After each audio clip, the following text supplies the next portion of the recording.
Olá, ouvintes! Sejam todos muito bem-vindos a mais uma história bíblica aqui no canal.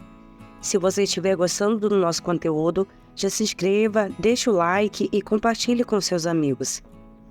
A história de Tamar é um relato claro de um ato premeditado de violência sexual que ocorre na casa de Davi. O agressor, um meio-irmão cheio de luxúria em relação à sua meia-irmã Tamar, admite a sua paixão por ela e é aconselhado a inventar uma história que facilitaria seu acesso a Tamar. A história de Tamar está mencionada no livro de 2 Samuel.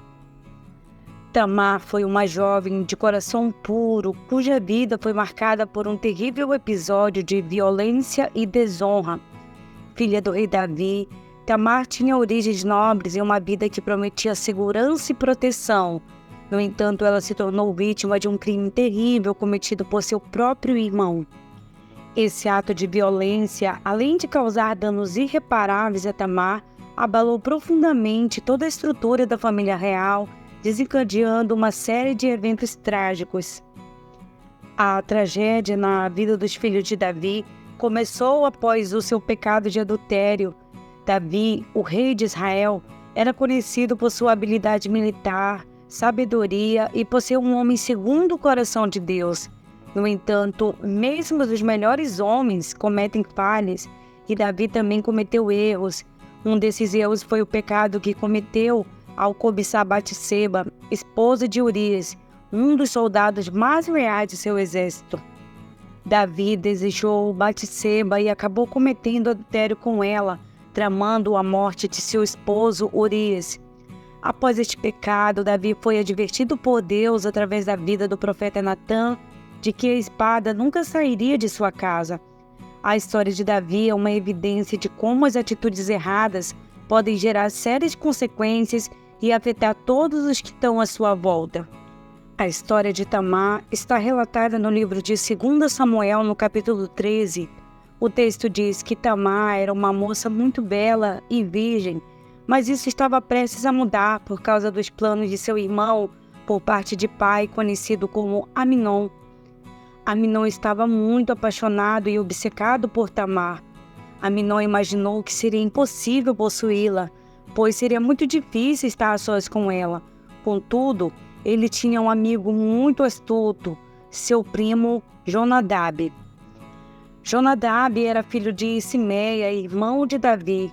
Certo dia, Jonadab perguntou a Aminon qual era o seu problema, porque o filho do rei parecia tão abatido todos os dias. Aminon respondeu que estava apaixonado por sua meia-irmã Tamar, irmã de Absalão. Foi aí que Jonadab tramou um terrível plano que destruiria a vida de Tamar. Jonadab disse para Aminon se deitar e fingir estar doente, e pediu então a seu pai que mandasse Tamar preparar 2 bolos ali mesmo, para que ele a visse e ela o servisse. Davi então concordou e mandou Tamar à casa de Aminon para preparar algo para ele comer. Sem saber o rei, Davi havia colaborado para um terrível plano que traria sérias consequências na vida de seus filhos. E quando Tamar chegou à casa de Aminon, ela foi até o lugar onde ele estava deitado para que ele pudesse vê-la preparar a massa. Então ela serviu os bolos conforme ele tinha pedido. Contudo, quando ela colocou a bandeja diante de Aminon, ele se recusou a comer e ordenou que todos os seus servos saíssem de sua presença. Tamar agora estava sozinha com Aminon e nem imaginava o que estava prestes a acontecer.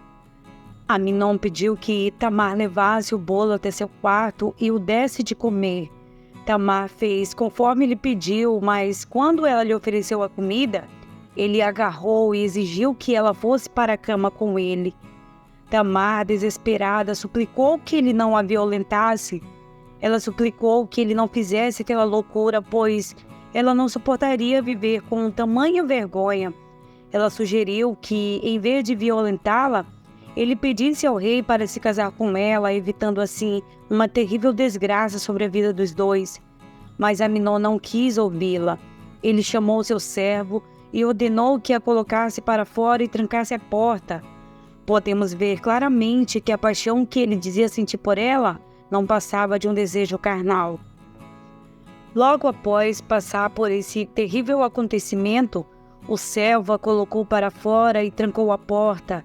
Tamar vestiu uma túnica longa, como era costume naqueles dias entre as filhas virgens do rei. Então, rasgou sua túnica, jogou cinza sobre a cabeça e cobriu o rosto com as mãos e foi embora chorando. Seu irmão Absalão a encontrou e perguntou se era verdade que Amnon esteve com ela. Absalão a confortou e a levou para morar em sua casa. Ele fingiu estar tudo bem, mas na verdade já estava tramando vingança contra seu irmão Amnon. Quando Davi soube do ocorrido, ficou furioso, mas não tomou nenhuma medida para punir Amnon. Absalão, por sua vez, ficou profundamente angustiado e alimentou um ódio crescente por seu irmão pelo que ele havia feito à sua irmã. 2 anos depois, Absalão convidou todos os filhos do rei, incluindo Amnon, para um banquete. Durante a celebração, Absalão ordenou que seus servos matassem Amnon em vingança pelo estupro de Tamar. Após o assassinato, Absalão fugiu para o reino de seu avô materno, o rei Talma, em Gessur. Davi ficou arrasado com a morte de Amnon, mas ao longo do tempo ele perdoou Absalão. Após ter passado 3 anos em Gessur, Absalão foi trazido de volta a Jerusalém por intermédio de Joabe, um comandante do exército e parente próximo de Davi. No entanto, a reconciliação entre Davi e Absalão foi apenas superficial e a relação entre pai e filho continuou tensa. Mais tarde, Absalão acabou se rebelando contra seu pai Davi numa tentativa de tomar o trono. A revolta resultou em uma guerra civil. No final, as forças de Absalão foram derrotadas e ele morreu tragicamente durante a batalha. Embora Absalão tenha buscado vingança pela violência que Tamar havia sofrido, sua vingança acabou se transformando em uma trajetória de rebelião e tragédia, com consequências terríveis para ele e a sua família. Após a morte de Absalão, Davi lamentou amargamente e expressou profunda tristeza, mostrando que, apesar das dificuldades, ele ainda amava muito seu filho. Apesar das tragédias e das escolhas erradas que marcaram a vida de Tamar, Absalão e Davi, essa história nos lembra que, no final das contas, o amor e o perdão têm o poder de superar até os momentos mais sombrios. A trajetória desses personagens nos ensina a importância de buscar a reconciliação, perdoar e cuidar daqueles que amamos, especialmente em tempos difíceis. A vida é repleta de desafios, mas o amor e a compaixão podem ajudar a superá-los e a construir um futuro melhor. Portanto, nunca subestimem o poder do perdão e da reconciliação, pois eles podem transformar tragédias em lições valiosas e oportunidades de crescimento. Obrigada por assistirem o vídeo até o final. E lembre-se de se inscrever no canal e deixar aquele like para continuarmos compartilhando histórias inspiradoras. Obrigado, Deus abençoe.